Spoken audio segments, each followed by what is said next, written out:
100 सुनार की एक लोहार की। दोस्तों ये शीर्षक है मेरी एक थ्रिलर कहानी का। ये कहानी मेरी ओरिजिनल नहीं है, कहीं मैंने बहुत साल पहले पढ़ी थी। कहाँ पढ़ी थी कुछ ध्यान नहीं, अंग्रेजी में पढ़ी थी। इसको मैंने बिल्कुल इंडियन परिवेश में ढाल दिया है, प्रस्तुत करता हूँ आपके सामने। देखिएगा, 100 सुनार की एक लोहार की। गौहर को शुरू से ही अंदेशा था कि गुलाम मोहम्मद के साथ उसकी शादी चलने वाली नहीं है। जब 10 साल पहले उसने निकाह किया था उसके साथ, शुरू से अंदेशा था। और तो और उसकी सहेलियों ने भी उसे आगाह किया था कि ये शख्स डिपेंडेबल नहीं लग रहा, इसकी आंखें ठहरती नहीं एक जगह पर। खैर, अब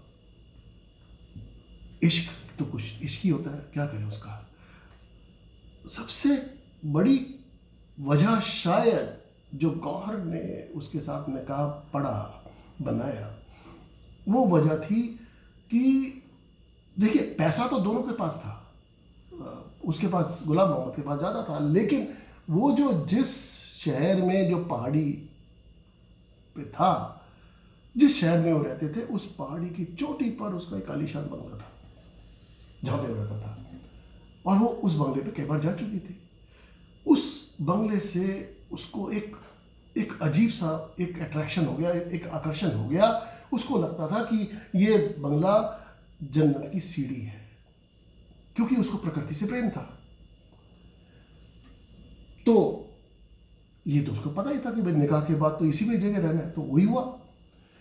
लेकिन 10 साल के बाद जो उसको अंदेशा था वही हुआ। और उसने एक दिन वो 3 शब्द बोल दिए, तलाक तलाक तलाक। पहले तो उसको आवाज़ था, उसको पता था कि 6-8 महीने से इसने अपने जो बिजनेस का, जो उसका ऑफिस है उसके पति का, उसने एक नई एक सेक्रेटरी रखी थी, आयशा, 27-28 साल की, काफ़ी अट्रैक्टिव। और शायद उसको लग रहा था कि होना तो है ही है। हुआ। अब आयशा ने एक शर्त रखी थी कि तुम, ठीक है, तुम उसको तो तलाक दोगे ही, गौहर को, लेकिन हम उसी बंगले पर रहेंगे और गौहर को बोल देना यहाँ से निकल जाए। उसने कहा ठीक है। तो गुलाम मोहम्मद ने एक दिन, उसके बाद, उसके जब तलाक करने के बाद उसको बोला, देखो मैं तुम्हें 3 दिन का वक्फा देता हूँ, 3 दिन तक तुम यहाँ पे रहो, मैं जा रहा हूँ, अपना माल असबाब जो भी है सब ले जाओ, कोई सवाल जवाब, कोई पूछताछ नहीं होगी, क्या ले जा रही हो क्या नहीं ले जा रही हो, जो मर्जी करो। 3 दिन तक ये घर तुम्हारा, बस 4थे दिन हम यहाँ पे पहुँच जाएंगे। तो उसने कहा कि नहीं, मैं तो 3रे दिन ही, तुम आ जाना यहाँ पर, 2 रात काफ़ी मेरे लिए। तो ठीक है। पहले दिन गौहर ने अपना सामान वगैरह पैक कराया, अगले दिन उसको ट्रांसपोर्ट कंपनी को दे दिया। जब फ्री हो गई तो उसने अपना जो फ्रिज में पूरा स्टैक अप कर रखा था, अपना चॉइस का मटन, चिकन और मछली, उसने पहले उसको छीला, उसको मैरिनेट किया सबको, तीनों को, और लंच में एक डिश बनाई तीनों की अलग अलग। फिर उसने डिनर के टाइम आया, दूसरी अलग डिश बनाई। अंदर फ्रिज से वाइट वाइन निकाली, फ्रिज से ही एक गिलास निकाला, फ्रीजर में रखा हुआ था, क्योंकि वाइट वाइन पीने के अपने कानून होते हैं, अपने तहजीब होती है कि यहाँ तक कि गिलास तक भी बिल्कुल फ्रीजिंग कोड होना चाहिए। अब अपना वाइट वाइन पी, डिनर करा, और उसके बाद अपना ऑपरेशन चालू उसका। जितने उसके मांस के सड़े गिरे जो हिस्से थे, वो सब के सब उसने समेटे, और सारी जितने पर्दे थे, पर्दे उतार लिए, और आयरन रॉड्स जो हॉलो थी, जो खोखली थी अंदर से, उसके अंदर सब में, किसी में मछली के, किसी में चिकन के, किसी में मटन के, सबके टुकड़े डाल दिए। कोई एक पर्दा छोड़ा नहीं, चाहे किचन का, चाहे ड्राइंग रूम का, चाहे बेडरूम्स का, किसी कमरे का छोड़ा नहीं। अगले दिन सुबह अपना उसने एक छोटा सा बैग उठाया और चल दी। बिल्कुल बाहर गुलाम मोहम्मद और आयशा खड़े हुए थे। उसने चाबी दी, लो जाओ। उसने अपना शहर के नीचे एक किराए का एक फ्लैट ले रखा था और 6 महीने की लीज पे लिया था, मात्र 6 महीने की। अब ये इंपॉर्टेंट है दोस्तों, इसको, इस पॉइंट को नज़रअंदाज मत करना। क्या होता है कि दोनों नवदंपति जाकर बंगले में रहते हैं। पहले कुछ रोज तो बहुत अच्छा गुजरता है। एक हफ्ता होने तक कुछ दुर्गंध सी आने लगती है। आयशा पेस्ट कंट्रोल वालों को बुलाती है, देखती है कि चूहा मरा पड़ा हो, छिपकली मरी पड़ी हो, कोई बिल्ली हो, कोई और कुछ नहीं।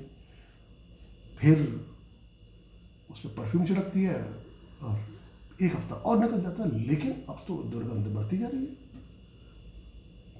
अब तो जितने मेहमान थे वो मेहमानों ने आना बंद कर दिया।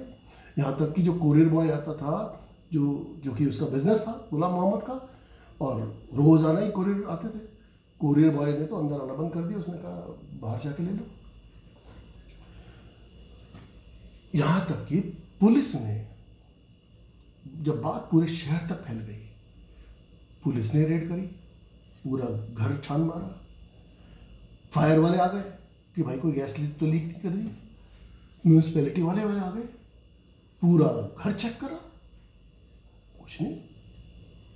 कमाल है यार। इधर इसकी शॉपिंग की वजह से आयशा की, और इसके तनाव रहते हुए इस गुलाम मोहम्मद का बिजनेस भी नीचे जाने शुरू हो गया। नुकसान।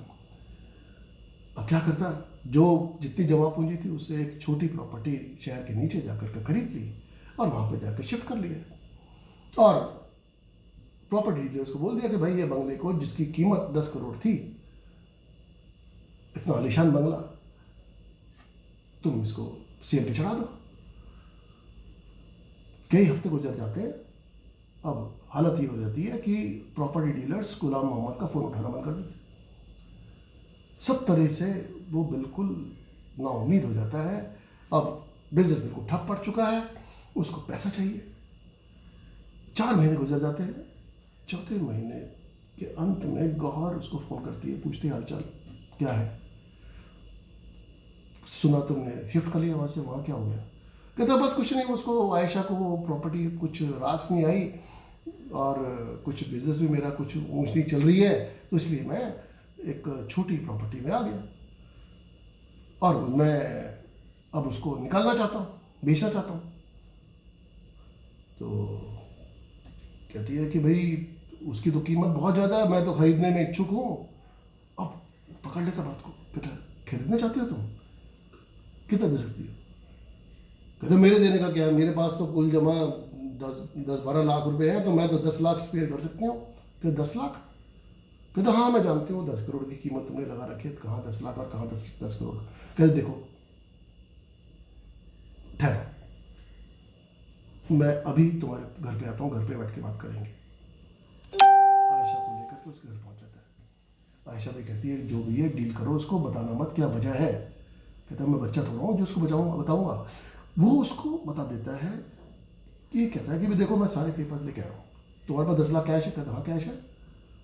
कहता है मैं तुम्हारे को ये बंगला जो 10 करोड़ का 10 लाख में दे सकता हूँ, फॉर गुड टाइम सेक, तुम पे यकीन करता हूँ मैं, लेकिन शर्त यह है कि अभी के अभी साइन करना पड़ेगा।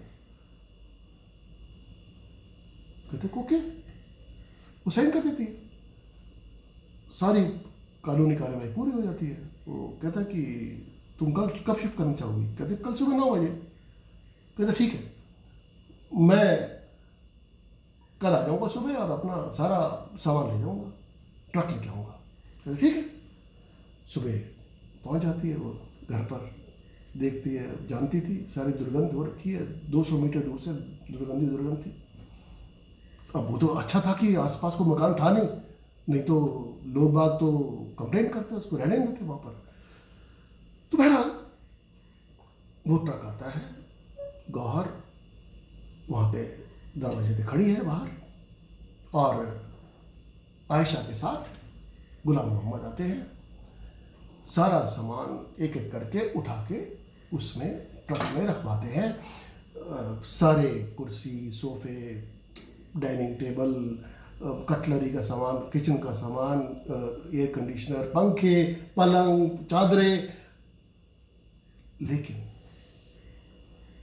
गौहर के चेहरे पर मुस्कान बड़ी और बड़ी और बड़ी होती जाती है जब बिल्कुल आखिर में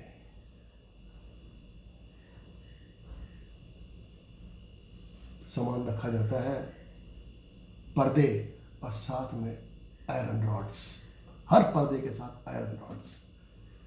दोस्तों, कहानी मैं यहाँ पे समाप्त करता हूँ। जैसा मैंने कहा पहले में ही कि ये मेरी कहानी ओरिजिनल नहीं है, कहीं मैंने पढ़ी थी, लेकिन मैंने इसका इंडियनाइजेशन करा है। उम्मीद करता हूँ कि आपको ये पसंद आएगी और मेरे चैनल राजीव किष्किंधा को सब्सक्राइब करें। धन्यवाद।